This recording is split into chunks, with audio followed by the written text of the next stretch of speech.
Mga kapuso, nararanasan ang pagbaba ng antas ng mga ilog sa Pangasinan dahil sa epekto ng El Nino. Ang detalye ihahatid live ni Jasmine Gabriel Galban ng GMA Regional TV 1 North Central Luzon. Jasmine? Chris, problema ngayon ng ilang Farmers Association ang kakulangan ng tubig sa mga irrigation canal dahilan para maapektuhan ang kanilang mga pananim. Sa Marso na sana nakatakdang mag-ani ang ilang magsasaka sa barangay Talibao, Calasiao, Pangasinan. Pero dahil sa kakapusan ng supply ng patubig, sa huling linggo na ng Abril sila makapag-aani. Mababaw raw ang supply ng tubig sa mga irigasyon sa barangay dahil sa epekto ng El Nino. Ang patubig hindi rin umaabot sa ilang sakahan. Ayon sa otoridad, nakakaapekto sa paghina ng patubig ang naranasang below normal na antas ng mga major river system sa probinsya. Talagang aburido ka.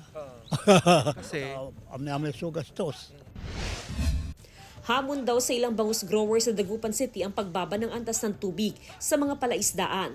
Apektado ang paglaki ng mga inalaga ang bangus kahit sagana sa feeds.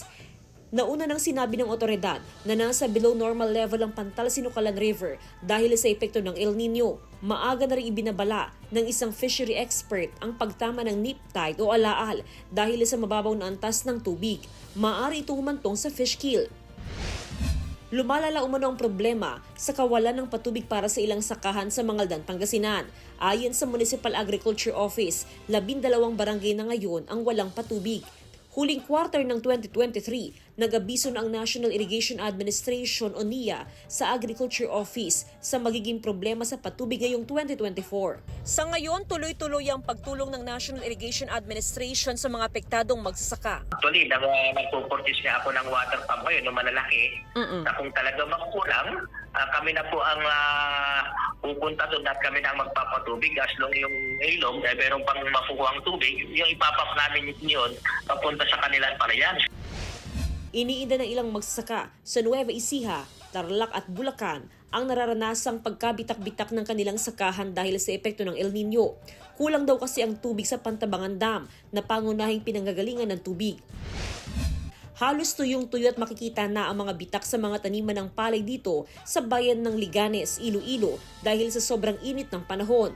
Ayon sa ilang magsasaka, unti-unting nakikita ang epekto ng El Nino sa mga tanim na palay pero patuloy pa rin sila sa pagtatanim. Chris, sa ngayon may mga nakastandby na water pumps ang iba't ibang Farmers Association sa Pangasinan. Kabilang sa mga water sources ng iba't ibang Farmers Association ay ang balon, deep well, ganun din ang mga ilog. Samantala, tiniyak naman ng Department of Agriculture na sila ay nakaantabay sa mga magsasaka sakaling patuloy na lumala pa ang epekto ng El Nino ay nakatakda silang tumulong sa mga apektadong magsasaka. Chris? Maraming salamat, Jasmine Gabriel Galban ng GMA Regional TV 1 North Central Luzon.